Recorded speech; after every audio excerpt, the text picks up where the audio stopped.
Wahai pemuda, kalau kamu mau bersetubuh denganku, maka kamu akan aku beri 100 ekor unta. Sesungguhnya engkau itu sedang mengandung anak yang akan menjadi pemimpin sekaligus nabi bagi umat ini. Assalamualaikum warahmatullahi wabarakatuh. Sahabat jejak kedua yang saya cintai dan saya sayangi. Alhamdulillah pada kesempatan kali ini saya memberanikan diri untuk tampil sebagai narator dalam episode Sirah Nabawiyah. Mungkin ini kali pertamanya kita akan membahas episode Sirah Nabawiyah. Nantikan episode-episode selanjutnya, semoga ini bisa istiqomah sampai menyelesaikan Sirah Nabawiyah.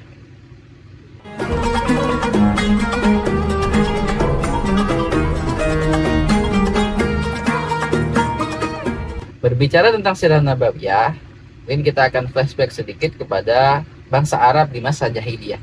Sebenarnya bangsa Arab di masa jahiliyah itu mereka tidak banyak memakai pena dan buku. Lalu bagaimana cara mereka mencatat? Jadi cara mereka mencatat sejarah itu adalah melalui ingatan. Perpustakaan mereka itu ya ingatan mereka. Lalu penanya itu ya tinta. Lalu penanya itu ya lisan mereka itu sendiri. Namun perbedaannya, di masa jahiliyah sejarah yang beredar itu hanya seputar keahlian leluhur mereka, kelebihan leluhur mereka. Jadi ya seperti dongeng-dongeng sebelum tidur, seperti itulah. Namun ada titik balik sejarah dari bangsa Arab khususnya, yakni ketika di masa Nabi Muhammad SAW lahir. Dari situlah sejarah bahasa Arab mulai mencari jati dirinya, sehingga sejarah tadi pun menjadi lebih baik, menjadi lebih tertata, menjadi lebih berbobot, yang tidak hanya sekedar dongeng-dongeng sebelum tidur atau hanya sekedar memuja leluhur mereka. Jadi mulai dari tanda-tanda kenabian ketika masih kecil, kemudian Nabi diangkat dari Nabi lahir, ketika Nabi diangkat menjadi Nabi, ketika Nabi Isra Mi'raj, bahkan sampai Nabi wafat hingga kurun-kurun setelahnya tadi, itu semuanya menjadi terbukukan dan sangat rapi. Lah, proses dalam penyusunan Sirah Nabawiyah ini ada melalui 3 tahapan. Yang pertama, tahapan yang di situ pengumpulan dasar sirahnya dari hadis-hadis yang dikumpulkan oleh para ulama ahli hadis. Jadi sirah-sirah tadi terkumpul dalam berbentuk mungkin qauli yang tertampil di dalam hadis, kemudian fi'linya Nabi yang disampaikan di dalam hadis itu sendiri, atau takrirnya Nabi. Lalu di masa selanjutnya ada periode pengumpulan pembukuan tadi berdasarkan bab-bab tersendiri, sehingga buku sejarah ini pun menjadi satu buku independen, di mana ada bab mungkin mengenai Nabi tadi lahir, dan bab Nabi diangkat menjadi Nabi, dan bab Nabi kemudian wafat atau Isra Mi'raj dan sebagainya. Lalu sampailah pada fase puncaknya, di mana semua sirah-sirah yang terkumpul di dalam buku-buku bab-bab ini akhirnya diseleksi oleh para ulama, mana bagian sirah yang di situ dinilai tidak valid, mana bagian sirah yang dinilai valid. Nah, jalur pembukuan sirah ini diperoleh melalui nakal. Dan nakal itu maksudnya perpindahannya. Ini diriwayatkan oleh satu orang yang dia tadi terbukti jujur kepada orang jujur setelahnya, lalu kepada orang jujur lagi setelahnya, sampai kepada tahap pembukuan itu sendiri. Jadi mirip-mirip dengan sejarahnya hadis, karena berangkatnya sirah tadi juga melalui ahlul hadis, dan ahlul hadis sangat ketat sekali dalam memberikan kriteria untuk menilai hadis. Mesti seorang yang meriwayatkan hadis itu biasanya harus thiqah, biasanya harus orang-orang yang tidak terbukti dia tadi tadlis, tidak terbukti dia tadi pernah melakukan kesalahan kutip dan sebagainya macam. Jadi proses ini sangat valid ya, sehingga hadis-hadisnya tadi akan terseleksi dengan sendirinya, mana hadis sahih, mana hasan, mana dhaif, maudhu dan sebagainya macam. Begitu juga dalam penyusunan Sirah Nabawiyah itu sendiri. Jadi melalui seleksi-seleksi yang ketat, dan dia tadi sampai di masa-masa saat ini tentunya masih valid. Maka buku-buku sirah nabawiyah yang ada saat ini yang mungkin kita tahu di percetakan, nah itu semua sudah melalui tahap seleksi yang sangat ketat dari para ulama. Hanya saja kita akan mengutipnya dengan kutipan yang berbeda, dengan tulisan yang berbeda, gaya bahasa yang berbeda, yang intinya ini tetap sejarahnya sama. Mungkin teman-teman pernah mendengar kitab-kitab maulid ya, yang mungkin sering dibaca oleh banyak bunsyid ataupun di majelis-majelis, baik majelis ilmu atau majelis dzikir.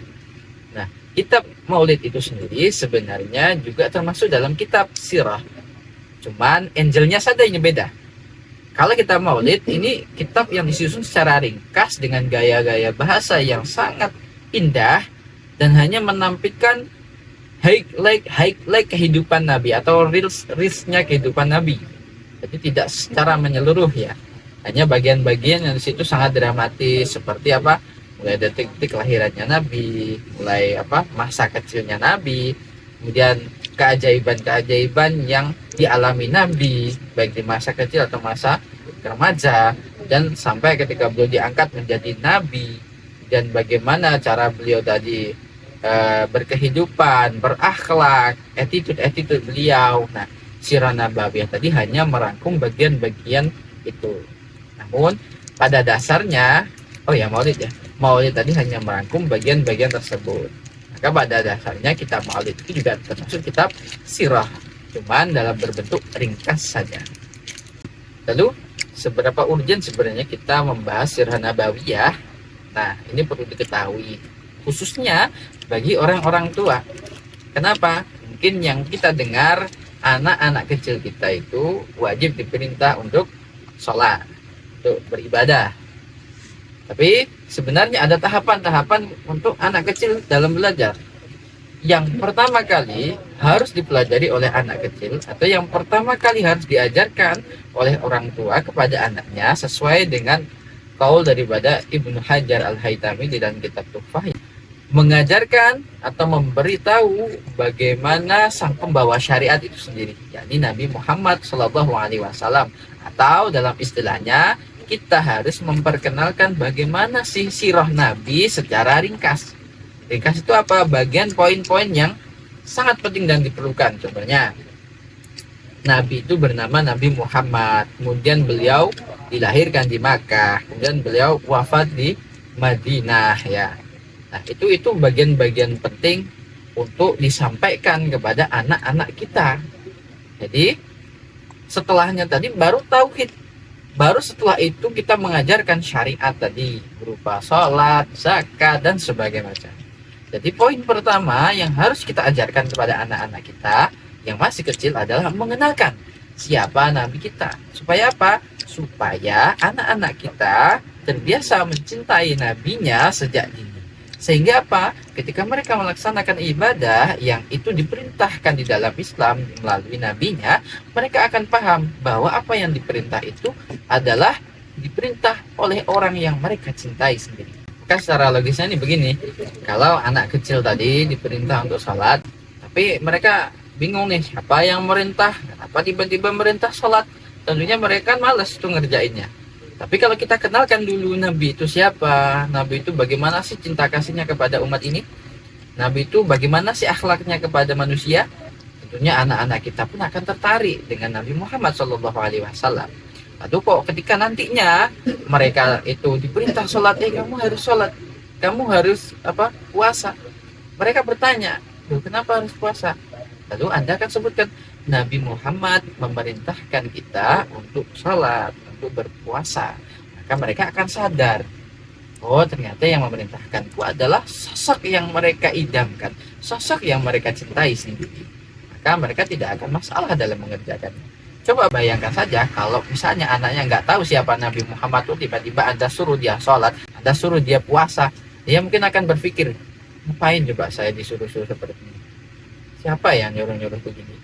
Nah, tentunya akan seperti itu. Jadi yang paling pertama harus dikenalkan kepada anak kita apa? Profilnya Nabi itu sendiri. Jadi sirah nabawiyah secara singkat, bukan seluruhnya. Kalau seluruhnya mungkin tebal ya, sampai satu buku mungkin ya, buku seperti ini, kitab sirah, contoh kitab sirah ini, Tentara Kegelapan atau Surujul Ulam karya tim FKI Sejarah Asar Lirboyo.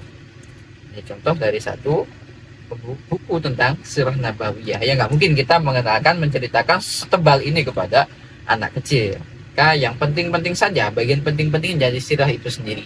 Seperti siapa sih Nabi, bagaimana nasabnya Nabi, kemudian di mana Nabi tadi dilahirkan, di mana Nabi wafat, kemudian siapa anak-anak Nabi, siapa istri-istri Nabi. Biasanya itu sudah tercakup dalam nazam Aqidatul Awam. Mungkin perlu diajarkan sejak dini nazam-nazam yang ringkas seperti itu kepada anak. Lalu tahapan selanjutnya setelah mengenalkan sirah Nabi, Anda harus mengenalkan tauhid dasar kepada anak kita. Supaya apa? Supaya tertanam di hatinya bentuk pengesaan kepada Tuhannya. Khususnya bagi kita adalah akidah al-khamsin, akidah yang 50. Sebagaimana yang diajarkan oleh Imam Abu Hasan al-Asy'ari. Baiklah, kita akan langsung saja kepada kisah pertama. Episode pertama ini saya membawakan satu kisah, yakni kisah sebelum kelahirannya Nabi, yakni ketika Sayyidah Aminah dengan Sayyid Abdullah ini menikah. Jadi mungkin bagi teman-teman yang sudah menonton video saya, ada video tentang pembahasan sumur Zam-Zam. Ya, di situ ada kisah yang menceritakan Abdul Muthalib kala menemukan sumur Zam-Zam. Lalu cerita selanjutnya mengenai Sayyid Abdullah yang akan disembelih. Jadi ketika Abdul Muthalib bernazar ketika memiliki anak 10 akan menyembelih satu putranya, dan akhirnya terwujud, beliau memiliki anak 10 lelaki. Akhirnya ketika diundi, Sayyid Abdullah pun harus direlakan untuk dikurbankan. Akan tetapi karena kasih sayangnya Abdul Muthalib, beliau pun meminta pendapat beberapa ahli dukun, kalau bahasa kita saat ini dukun. Akhirnya tebusannya tadi adalah 100 ekor unta dan Sayyid Abdullah tidak jadi untuk dikorbankan. Nah, ini kelanjutannya. Ketika Sayyid Abdullah beranjak dewasa, Abdul Muthalib pun terpikirkan untuk menikahkan Sayyid Abdullah.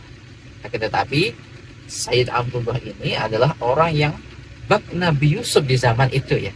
Di zaman itu seperti Nabi Yusuf, sehingga kaum Quraisy, khususnya wanita-wanita kaum Quraisy ini sangat terpikat dengan Sayyid Abdullah. Bagaimana tidak terpikat? Sayyid Abdullah itu memiliki kedudukan, yakni anak pimpinan Bani Quraisy. Yang kedua, Sayyid Abdullah punya kecakapan dan ketampanan, atau bahasa kita good looking ya. Beliau mempunyai sisi good looking, punya privilege, punya good looking. Tentunya banyak kaum hawa yang akan terpikat. Nah, Sayyid Abdul Muthalib, dalam arti kakeknya Nabi, ini berpikir, ini Abdullah, andaikan saya perintahkan untuk menikahi satu orang saja, dia akan manut, nurut tanpa membantah. Oleh karena itu, Abdul Muthalib pun berpikir keras untuk menentukan siapa jodohnya Abdullah. Perlu diketahui bahwasanya di adat istiadatnya Bani Quraisy ada pesan yang turun-temurun dari leluhurnya, yakni Ka'ab bin Lu'ay, di mana Ka'ab bin Lu'ay mewanti-wanti keturunannya agar tidak menikahi penzina atau menikahi garis keturunan penzina. Karena apa? Ka'ab bin Lu'ay sudah berfirasat bahwa keturunannya nanti akan ada yang menjadi nabi. Oleh sebab itu, dia berusaha menjaga garis keturunan tadi agar tetap murni dan tidak tercampur dengan perzinaan. Sehingga ini pun menjadi barometer Abdul Muthalib untuk menentukan siapa yang akan mendampingi Abdullah. Akhirnya setelah melalui beberapa pemikiran dan musyawarah, Abdul Muthalib pun merencanakan dan menjatuhkan pilihan menjodohkan Sayyid Abdullah dengan Sayyidah Aminah binti Wahab bin Abdul Manaf bin Zuhrah, yakni seorang wanita dari kabilah Zuhrah. Setelah itu tibalah saatnya proses lamaran. Nah, itu Abdul Muthalib membawa Abdullah ke rumahnya Wahab untuk mengutarakan lamaran tersebut. Namun di sisi lain, setelah lamaran Abdullah selesai, Abdul Muthalib pun melamar Halah untuk dirinya sendiri. Halah itu adalah saudara sepupu daripada Aminah. Halah itu binti Wuhaib. Wuhaib itu sendiri adalah saudara dari Wahab. Jadi ketika datang dengan membawa dua misi, satu kali dayung, dua pulau langsung terlampaui. Ya, seperti itu ibaratnya. Akhirnya dua lamaran ini sama-sama diterima. Akhirnya tersohorlah cerita bahwasanya Abdullah dan Abdul Muthalib melamar kabilah Zuhrah. Ini sampai dibahas oleh mungkin di kala itu ya, tongkrongan-tongkrongan itu bahasnya berita-berita tentang lamaran itu, bahasa kita viral. Jadi viral berita jadi kemana-mana, sehingga banyak orang tadi komentar, oh, ternyata Abdul Muthalib tetap mau mencari lagi ya. Kenapa kok Abdul Muthalib pengen nyari lagi? Ya kita wallahualam alasannya bagaimana. Tapi yang jelas fisik kakek Nabi di kala itu masih prima dan masih gagah dan tidak tampak sebagai orang tua. Aduh, tibalah di hari H dari pernikahan mereka semua. Dua orang pimpinan Quraisy ini berjalan keluar rumah menuju rumah mertua. Disaksikan oleh banyak sekali dari rakyat-rakyat dari orang Quraisy di kala itu. Di tengah perjalanannya menuju rumah mertua tadi, iring-iringan, di tengah iring-iringan berjalan, mereka bertemu dengan Laila Al-Adawiyah. Laila Al-Adawiyah ini adalah seorang Nasrani, yakni saudaranya Waraqah yang kita kenal sebagai pendeta Nasrani. Nah, si Waraqah ini adalah orang yang giat sekali membaca kitab Taurat dan kitab-kitab kunonya Nasrani, sehingga dia tahu bahwa akan ada nabi akhir zaman yang lahir dari kalangan Bani Quraisy. Dan itu didengar oleh Laila. Sehingga ketika Laila menyaksikan Abdullah bin Abdul Muthalib ini berjalan, nampak seperti cahaya berada di wajahnya. Dan dia teringat bahwasannya salah satu tanda orang itu akan menurunkan seorang nabi adalah tanda cahaya yang berada di wajahnya. Laila pun tanpa dia malu-malu langsung mendatangi Sayyid Abdullah dan bertanya, "Wahai Abdullah, kamu mau kemana?" Nah, tentu ini pertanyaan yang sangat konyol karena semua orang tahu bahwasanya ini hari H pernikahannya Sayyid Abdullah.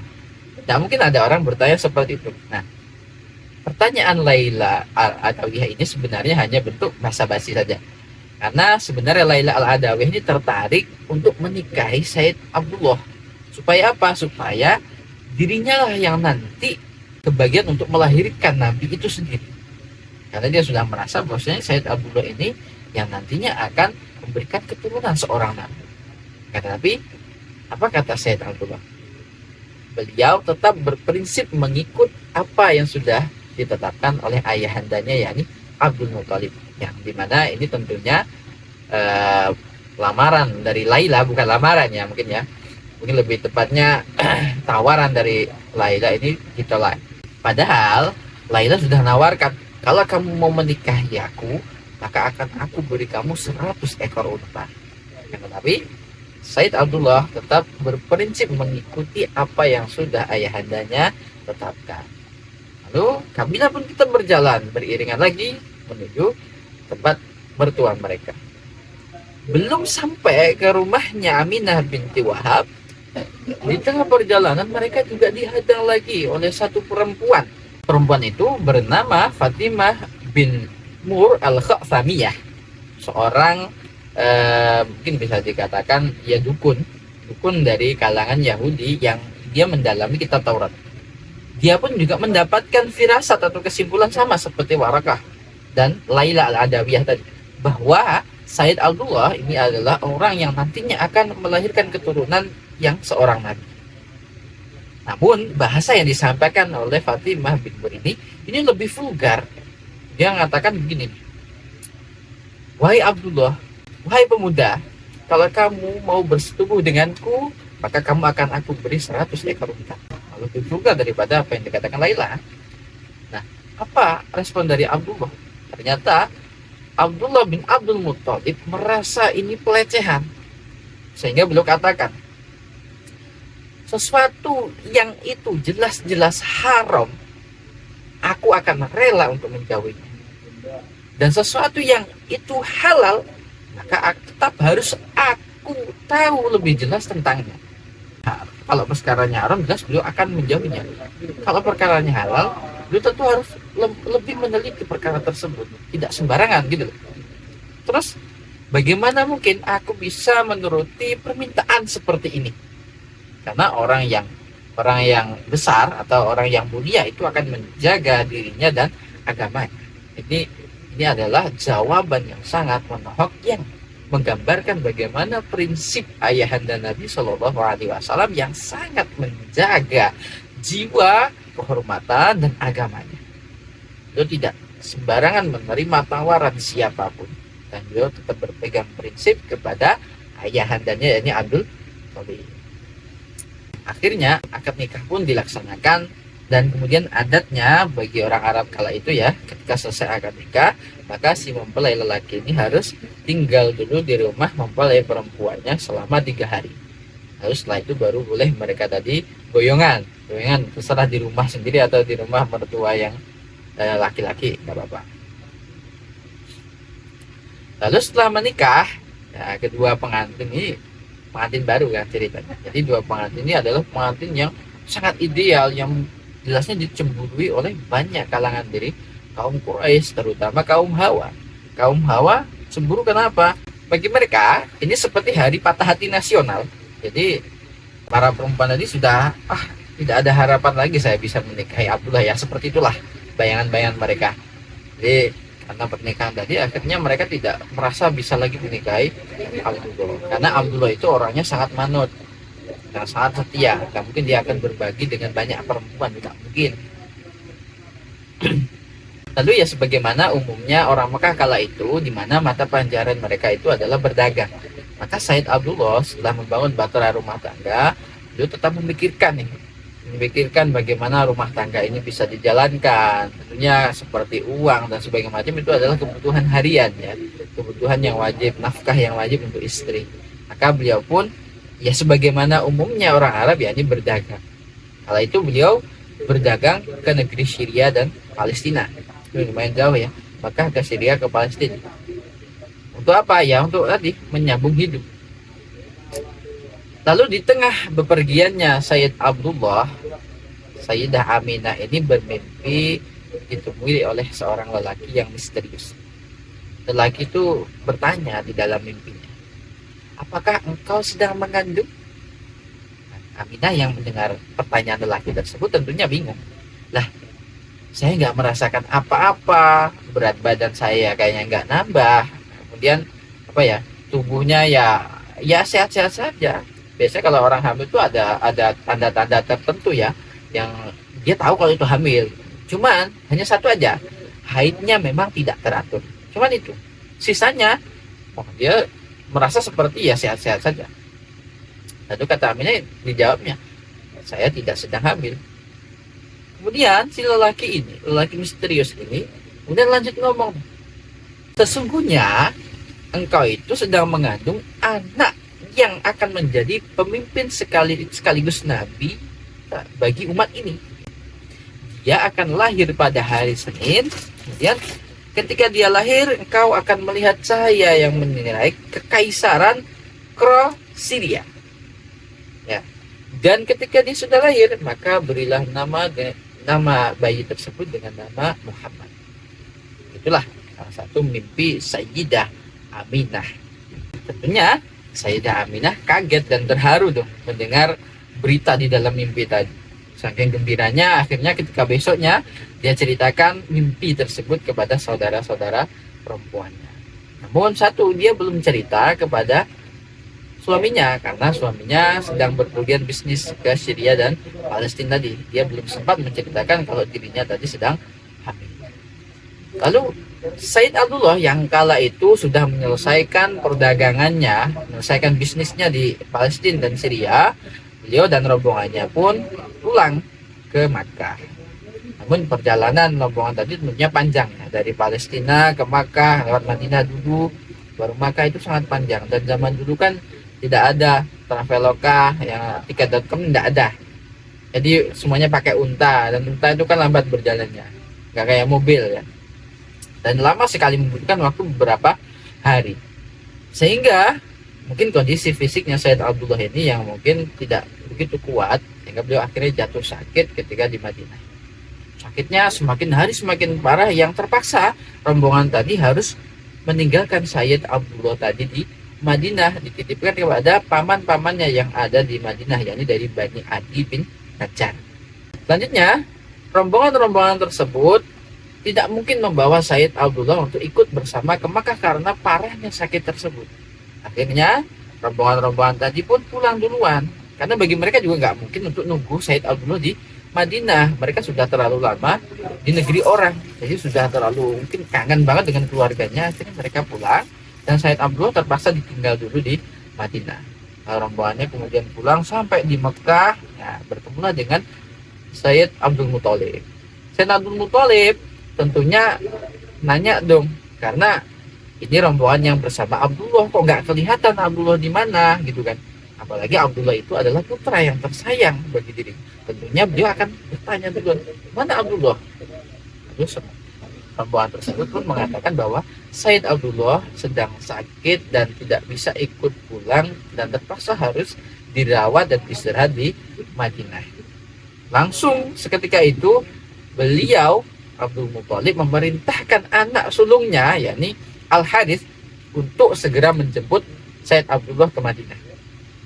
Berangkatlah nih Al-Harits ke Madinah. Sampai di Madinah, sampai di tempat Bani Najjar, beliau pun dikabari oleh saudara-saudaranya yang ada di Bani Najjar bahwa Sayyid Abdullah sudah wafat. Ternyata belum sempat sampai, Sayyid Abdullah sudah wafat duluan. Akhirnya Al-Harits pun pulang ke Makkah membawa kabar duka tadi kepada Abdul Muthalib dan Sayyidah Aminah. Bayangkan bagaimana perasaan Sayyidah Aminah yang kala itu sedang hamil, menantikan putranya, belum sempat memberi kabar kepada suaminya kalau dirinya hamil. Tentu itu sangat menjadi penyesalan yang mendalam bagi Sayyidah Aminah. Tidak bisa dibayangkan sedihnya ibunda Nabi di kala itu. Dan Nabi harus yatim sebelum beliau lahir ke dunia. Mungkin episode kali ini saya cukupkan sekian saja. Tunggu saja episode-episode berikutnya. Semoga saya bisa istiqomah untuk mengupload sirah nabawiyah sampai khatam di channel Jejak Qudwah ini. Semoga diberkahi oleh Allah. Barakallahu fikum. Wallahu a'lam bishawab. Assalamualaikum warahmatullahi wabarakatuh.